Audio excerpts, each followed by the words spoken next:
So I'm making a cut on a sliding compound miter saw, and I want to make sure that the cut lines up. What I do is I can bring my tooth down, and I want to make sure when I'm up against it, I can just see the line.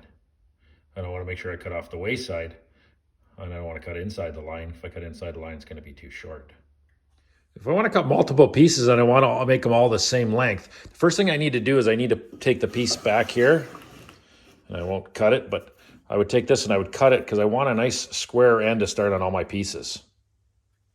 And then what I would do is I would slide it back over, and I would line it up properly with my line.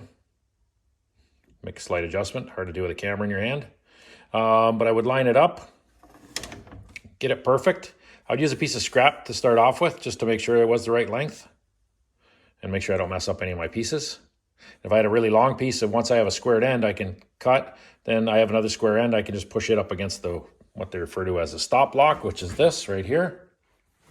And as you keep cutting, what's happening is you're going to build sawdust up. And every time you do this, you're going to push sawdust in. So what you need to do is either make a little tiny angled cut, or you can do like this one and do a rabbit on the end. What happens is the sawdust will pile up inside there. If you have a straight edge, what happens is if it piles up against that straight edge, is you're going to be further and further away from the block, and your length of your pieces are actually going to get shorter.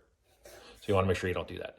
When you're setting up for cuts that are all continuous and the same length, what you need to do is you need to take your stop block and you need to secure it in place.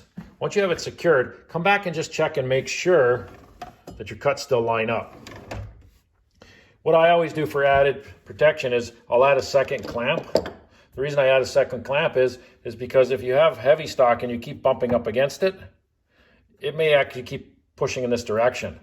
If that's the case, then they're not all going to be the same length. If you got two clamps on there, the chances of you knocking it out are highly unlikely, or you'd have to really smash it hard. Sliding compound miter, you can do one of two things. You can bring it back towards you and make long cuts and then push forward with it. You never want to drag it backwards towards yourself. But what you can also do is you can put it in what I call chop mode.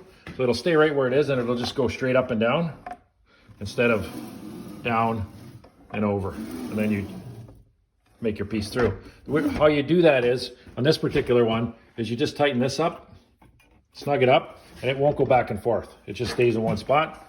And there's certain jobs you want to do where you just want to make a chop and you don't want to come all the way through it, especially with small pieces. Okay, what I need to do is I need to cut a small batch of small pieces, all the same size. So I've put up my stop block here. There's no chance of sawdust building up in there. If it does, it's going to take a long time. I'll be finished my cuts by then. What I need to do is with that small piece, in this particular case, is I don't want to crisscross my arms like this and then cut, because if I ever kick back, I can come back and take my arm off. So what I need to do is I need to become left-handed in this case, and this is what I need to do. I have to be in this position. If this piece was on the other side, over here, and I was holding it over here, then I wouldn't be crisscrossing my arms this way. So I switch over, become left-handed, make sure my bows are in the right direction. They're all taken care of. Flip it over, check it out. Okay, I should be good in that position. What I'm gonna do is I'm gonna make the cut. What I'm gonna do is I'm gonna put it in chop mode. So I'm just gonna come straight down on it. Rather than coming all the way out, making the cut and going through, I'm just gonna come straight down on it. And once I get it down and I finish the cut, is what I wanna do is I wanna stay in the cut and I wanna let off on the trigger. It'll stop spinning. If I don't and I pull it up while it's still spinning, this little piece will fly.